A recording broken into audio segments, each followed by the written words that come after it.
in Wickham Park here in the Space Coast of Florida. So glad you're here, glad you're checking in. If you haven't already, subscribe to the channel. This is a culture of progress. I always say it's a culture of progress. Why? Because when you're feeling most fulfilled, it's when you're making progress towards a worthy goal. And what we want, and I've learned to come to want, is to be, well, successful is great, achieving is great, but unless we're fulfilled in the process, it's going to be empty. Empty success, empty achievement. So we want life fulfillment. We want life satisfaction no matter where we are. Obviously, life is ups and downs, ebbs and flows, so it's going to sometimes vacillate one way or the other, but we can get on a corrected course. Once we have a destination set in mind, if we don't have one, it's important to set it. I was actually listening to a podcast with John Gordon. He's wrote several great books. One of them is Positive Leadership. And it was interesting to hear his story, how he really came from a point of, like myself, sometimes you get to a point where you're really down, you're beat up, you're losing. He got to a point where his wife said, if you don't change, I'm out of here, we're getting divorced. And he changed, he made the changes. He started writing the books, he became a follower, he became a believer in our Lord Jesus Christ. And not only that, he also started to influence other people without even knowing that that was going to be the side effects of his changes. But he made great changes to the point people that knew him from before said, John, what the hell, this is not you. Man, have you changed? I only remember the angry, frustrated, negative person. And he wrote another book, I guess it was his first book, which was called The Energy Bus. And it was about a guy that he patterned after himself, actually, who was going through trouble, losing, and his car broke down. He was feeling down and had a flat tire. So he had to take the bus. And on the bus driver was Joy. And then on the bus, he met all these people that turned his life around in a positive way. Positive energy came into his life. And I think I'm going to get that book. As a matter of fact, I know I'm going to get that book. So I'm on my walk here because I just got through doing my Sunday sprints. And another thing that John talked about was, what kind of culture are you developing? What kind of culture are you creating for your legacy, for your kids, for your grandkids? And that's what we need to focus on. What kind of culture that we are creating? Do we have a personal code of conduct, right? And we should have a mission that has meaning. And if we do, it's going to pull us in the right direction. And so I was really fascinated by that today. But then I said to myself, hey, it's on my schedule. I got to get to my Sunday sprints. And then I said, it's on my schedule to do a live today on YouTube to try to expand my area of influence with you friends. Let's talk about team building. Hey, how are you? Good morning, everybody. I'm stopping here so I can say hi to you. Thank you. All right. The road less traveled today, that's for sure. You can tell, right?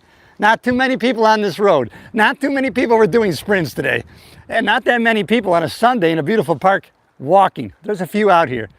But let's talk about team building, how important that is, even for us in our individual exploits and our ambitions and our drives. And you can take this example from sports. I like to look at sports because it's one of the few places today where it's really based on merit only, right? You know, a football team is not going to hire you based on your skin color. They're going to base on the performance that you can bring to the team, because it's so important to win. Their culture is based around winning. Even good people, nice people, Christian people, coaches who aren't winning, they fire them. It's all based on the results that they get. But I was watching the ladies' tennis. I love tennis. I was watching the ladies' tennis from the Miami Open yesterday, right? Even the loser, Coco Gauff, the American tennis woman player, came in second place. And so it's great to pay attention to their victory or their losing speeches. Because in her losing speech, she said, I want to thank, Sabalenka. She always drives me to play better. And so I love our competitions together. I appreciate her. She's a great champion. And I appreciate her team. I love interacting with her team. When we're at tournaments, I interact with her team. They interact with me. I like the team that she has. And then she goes on to thank her team, everybody in the arena that came, the people, the hosting, the sponsors. But isn't that great? In an individual sport like tennis, right? She's winning the singles. Well, in this case, Coco Gauff was the losing singles player. And she not only gave thanks to her team, but also to Sabalenka's team. And then of course, Sabalenka is the winner, and right, individual tennis winner. But first thing she did was give thanks. I want to thank my team. And she thanked even Coco Gauff's team. You have a great team. You played a great championship and you make me play better. Individual winners and losers giving thanks to each other's teams, not just their own team, realizing, okay, listen, this is an individual win on the court, but it wouldn't be possible without my team. I need a supporting team. And Sabalenka she not only thanked her team, right? Within the team, she has a team, right? She gave thanks to her fiance, right? Who's always there, courtside, supporting her. So she gave thanks to her team, and then the team that was within the team. So we can actually have a group team, maybe you have a team at work, maybe you have a team at your workstation area, and then you can have a team at home, right? You have team meetings. Football players have team meetings.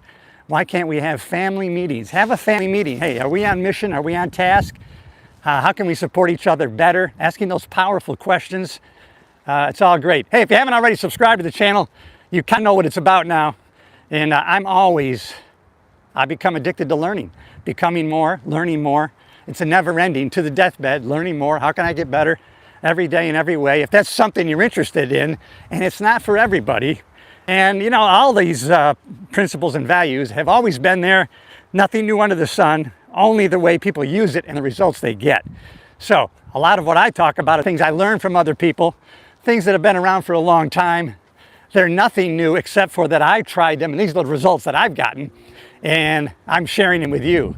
Number one, I get excited because of the results I've gotten. Number two, I like to share them with other people because number three, it helps me learn it better. In preparation to win, in preparation to produce one of my podcasts, which I love doing, it's a labor of love, but in preparation, I have to learn what I'm going to be sharing. I need to learn it well enough so that it comes from, to and through me, you know, as a real thing, no bullshit.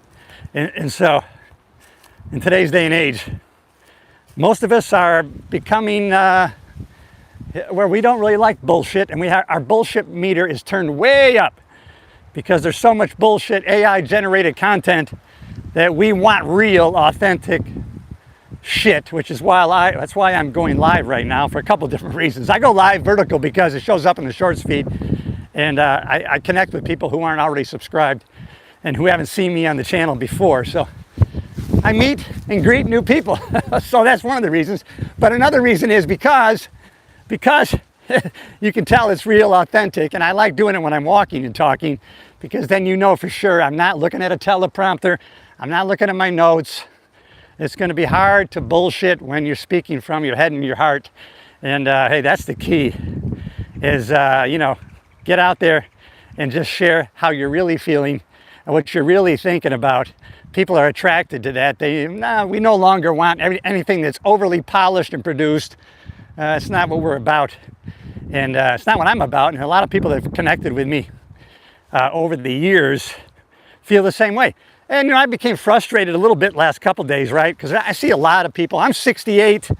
I'm in great condition because of the habituated things, well, the habits that I've created over the years of training, working out, positive mental attitude.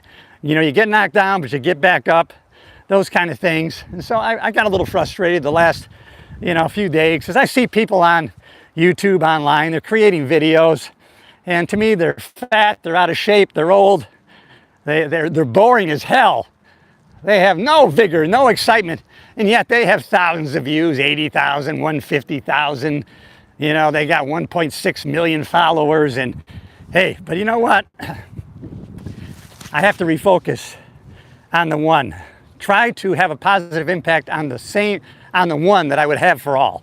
So, hey, if I can have a positive impact on one, maybe you, then hey, that's all that matters. Try to have a positive impact on the one that you would have on the all. Trying to appeal to the masses, as I said in an earlier video, is just, that's a fool's game. That's a fool's game, trying to appease and please everyone.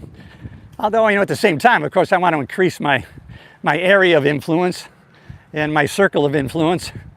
And we want to be growing all the time, continuously growing, continuously getting better every day in every way. That's my message and meaning and mission. And glad I was able to share it with you. I find that a blessing for sure. And so I hope this resonates with you. If it does, hey, subscribe to the channel. I can't really acknowledge your statement. I wish I could. I will later because I'm in the bright sunlight here in Florida. And I mean, we do have clouds today, but it's very bright here on the trail.